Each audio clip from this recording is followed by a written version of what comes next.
In the midst of the Second World War, the Allied powers began planning ahead for what the post-war world was going to look like. The League of Nations had failed to prevent World War II. If they were to prevent another major war from breaking out in the 20th century, they needed something else. Learning from the lessons of the past, they created a new organization that would ultimately be run by the war's winners. Learn more about how and why the United Nations was formed on this episode of Everything Everywhere Daily.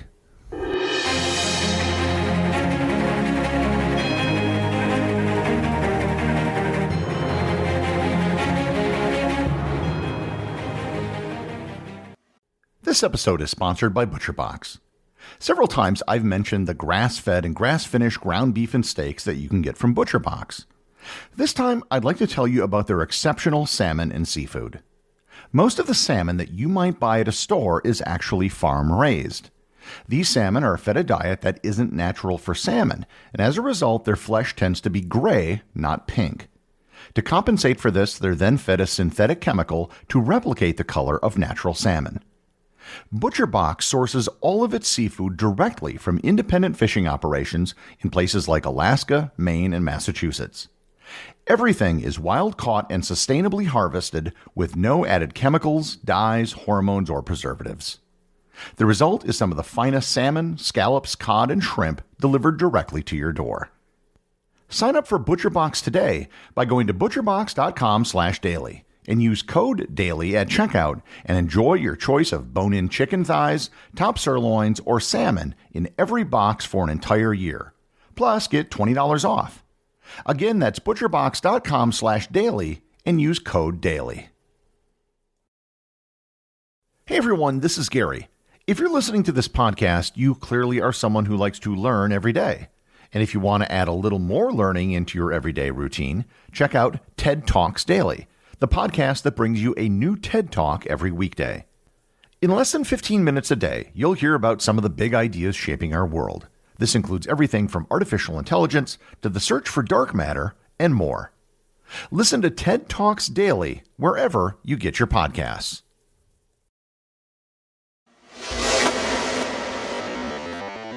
The idea of an international organization, any international organization, is a rather new concept.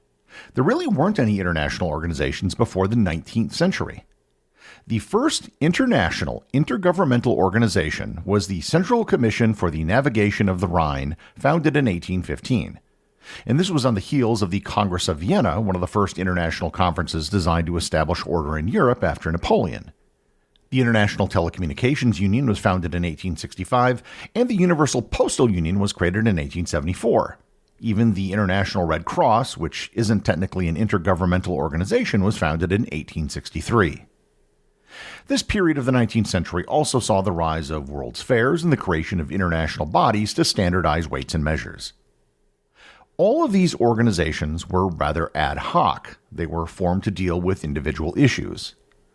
After the horrors of the First World War, the victors felt the need for an overarching permanent international body where countries debated and could resolve issues to hopefully prevent such a war from ever happening again.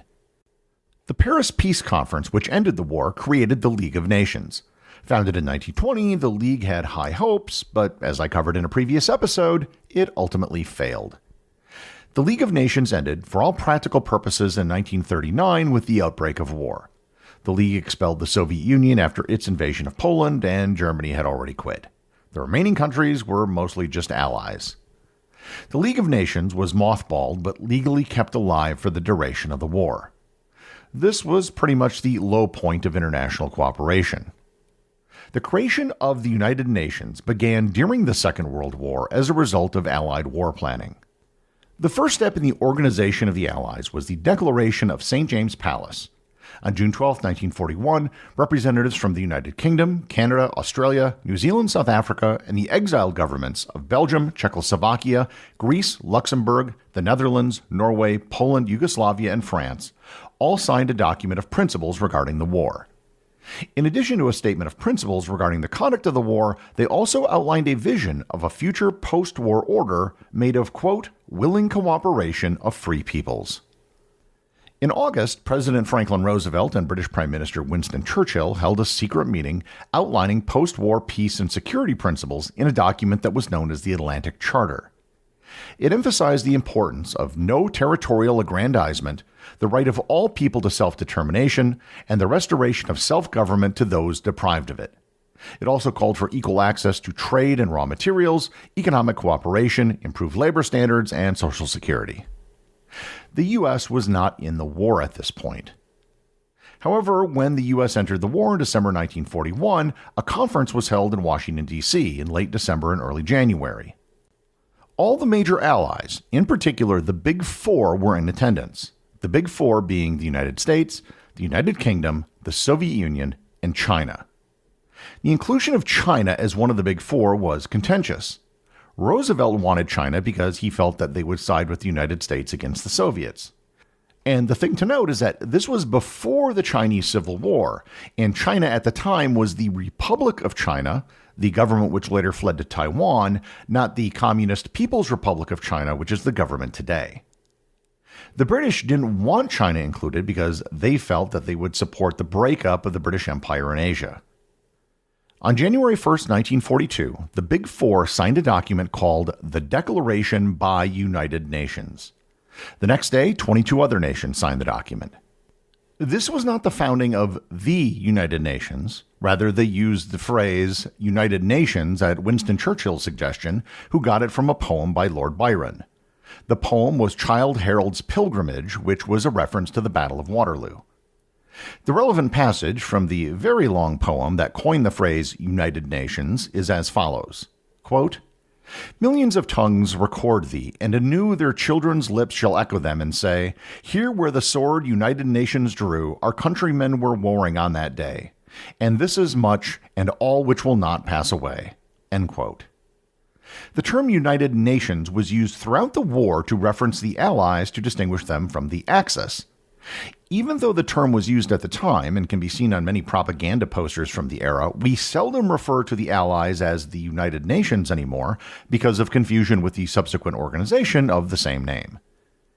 During the course of the war, as the Allied powers were conducting their war planning and when their leaders met, the subject of what to do after the war was always present. Starting in 1944, when the end of the war was in sight, discussions about what would happen after the war started to pick up. As with the Allies after the end of the First World War, there was a desire to avoid a repeat of the war. This time, however, they had the experience and lessons of the League of Nations. In 1943, the idea of a post-war international organization was floated. At the Moscow Conference of November 1943, the Big Four powers agreed to create, quote, "at the earliest possible date of a general international organization." Roosevelt, Stalin, and Churchill also discussed this in person at the Tehran Conference. In September and October 1944, the Big Four powers met at the Dumbarton Oaks estate in the Georgetown area of Washington, D.C., to start actualizing what was set out in the Moscow Declaration the year before. During the conference, the delegates agreed on the framework for an international organization dedicated to maintaining peace and security. Key components discussed included establishing a Security Council with permanent and non-permanent members, a General Assembly for all member states, an International Court of Justice, and an Economic and Social Council. Roosevelt actually conceived of the idea of a Security Council, believing that the Big Four, what he called the Four Policemen, would be the best force after the war to enforce peace. Each of the four policemen would be responsible for keeping the peace in their respective spheres of influence. The United States would get the Western Hemisphere, the UK would get its empire and Western Europe, the Soviets would get Eastern Europe and much of Central Asia, and China would get East and Southeast Asia. According to Roosevelt's original plan, every country other than the Big Four would be disarmed and banned from having any weapon larger than a rifle. That obviously didn't happen, but it was the origin of what would become the UN Security Council. At Dumbarton Oaks, the British pushed for and got the inclusion of France as a permanent member of the Security Council. At the Yalta Conference in January 1945, Stalin pushed for the Security Council's permanent members to get a veto, which Roosevelt eventually agreed to. The veto ensured that the permanent members of the Security Council would never have to accept anything that was against their own national interests. And that was one of the big flaws and main reasons why the United States never joined the League of Nations. At Yalta, they also agreed that the new organization would be open to any country that declared war on Germany and Japan by March 1st, 1945. There were a whole bunch of countries that joined the Allies on paper during this period, including most South American countries, Turkey, Iran, and Saudi Arabia. By this time, the rough organization of the United Nations had already been determined. 50 allied nations, the United Nations of the Second World War, arrived in San Francisco on April 25, 1945, about 2 weeks before Germany surrendered. The conference was the United Nations Conference on International Organization, and the conference was sponsored by the Big Four powers. And it should be noted here that the United Nations was never intended to be an organization of equals. From its very inception, it was intended to be run by and special privileges given to the major Allied powers of the Second World War. The 50 national representatives worked for 2 months to create the United Nations Charter. One of the important changes was the formal addition of France as a permanent Security Council member at the insistence of the British. The United Nations Charter was completed and signed by the attending representatives on June 26th. However, the charter was not officially ratified until it had been approved by the governments of the 5 permanent members of the Security Council and a majority of all the other members. The final ratification and the birth of the United Nations took place on October 24, 1945. The last meeting of the League of Nations was held on April 18, 1946, which was really just a matter of formally dissolving the organization and transferring all of its assets over to the UN. Once the UN was formed, there was the issue of where the General Assembly and the Security Council would physically meet. The first meeting of each body actually took place in 1946 in London. The original goal of the United Nations was to have a city for its headquarters that was independent of any country. That ended up proving impossible, so they ended up accepting a gift from John D. Rockefeller Jr. for 18 acres, or 7.3 hectares of land in New York City on the island of Manhattan along the East River. In 1947, they received submissions for the design of the UN headquarters and selected a proposal from the Brazilian architect Oscar Niemeyer and the Swiss architect Le Corbusier. The building was completed in 1952. One question that many people have about the UN headquarters is whether it's technically a part of the United States. The answer is yes, but the entire UN headquarters has extraterritorial status. I've previously done an episode on the concept of extraterritoriality, but suffice it to say it has the same legal standing as an embassy. In the case of the UN, the ambassador would be the UN Secretary General. Security on the property is actually handled by United Nations Security, and New York City police cannot enter the grounds unless invited by the Secretary General. A few people who work at the UN do have diplomatic immunity, but the vast majority do not. There is one final thing regarding the UN that I should address. As I mentioned, the 5 permanent members of the Security Council have a lot of power. However, just as the UN was being formed, something happened in one of the member states. China had been fighting a long civil war, and the communists eventually won in 1949 and pushed the nationalist forces to Taiwan. The seat on the Security Council was held by the Republic of China, which was now a small island with a few million people, whereas the People's Republic of China had power on the mainland over hundreds of millions of people. While having a communist country completely defeated Roosevelt's purpose for having China sit on the Security Council to begin with, it kind of became obvious to everyone that having Taiwan represent China in the UN made no sense given the size of mainland China. In 1971, a resolution submitted by Albania passed with a 2/3 vote in the General Assembly to have the People's Republic of China fill China's seat. And what's really interesting, most countries were in favor of a 2-state solution where both Chinas would be represented in the UN.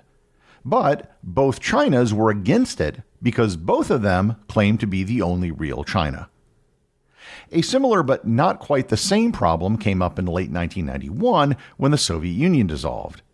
Unlike the China problem, Russia just became the successor state to the Soviet Union, even though every other former Soviet republic had to be approved to join the UN, and there is technically no provision for Russia to have a permanent seat on the Security Council, only the Soviet Union. There's a lot more to say about the United Nations, and I will do so in future episodes.